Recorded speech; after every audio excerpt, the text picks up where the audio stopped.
Ate, si Kuya Natoy, nasa labas. Hindi ka ba nakakaintindi?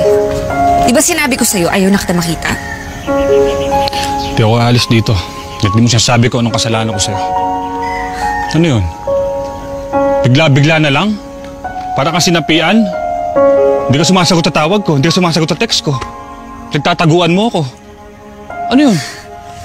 Ano ba pagkakamali ko sa'yo? Galit ka sa akin? Ano? Anong mali ko? Ako nagkamali. Dahil naniniwala ako sa'yo.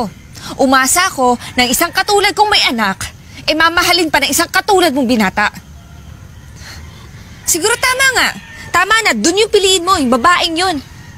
Kaysa sa akin na may sabit, di ba? Oh, babae? Anong babae? Sinong babae? Anong babae? Saan galing yan? Saan galing? Bakit hindi mo itanong dun sa babae mo sa airport? Kitang-kita ko kayong dalawa. At sigurado ako hindi lang siya basta babae. Ay. Nakita mo kami ni Abigail sa airport. Irene, wala yun. Ex ko yun. Ex-girlfriend ko yun. Si Mama, may binilin, kaya sinundo ko siya sa airport. Pero wala yun. Kung ano man iniisip mo, tapos na lahat yun. Pagod na ako eh. Ayoko na magpauto.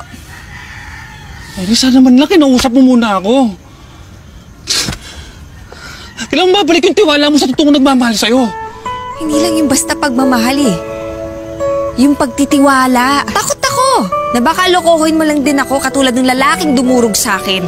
Wala na akong pakialam. Hindi ako ganun. Wala akong pakialam kung wala kang tiwala sa akin. Pero paulit-ulit kong kukunin yun. Hanggatayaan mo ako. Bigyan mo ako ng pagkakataon pagbayaran yung kasalanan ng lalaki ng loko sa'yo. Mang Domeng! Mang Domeng! Ano ba nangyari dyan? Halika nga!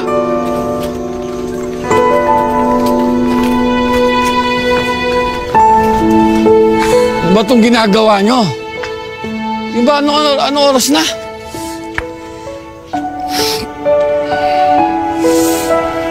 Pasensya na ho kayo. Pero mabuti hong nandito na rin kayo ngayon. Dahil gusto ko humalaman nyo na mahal ko ho yung anak nyo. At alam kong ganun din nararamdaman niya para sa akin. Hindi ko na ho ito patatagalin. At kung papayag ho kayo, hihingin ko yung kamay ng anak nyo.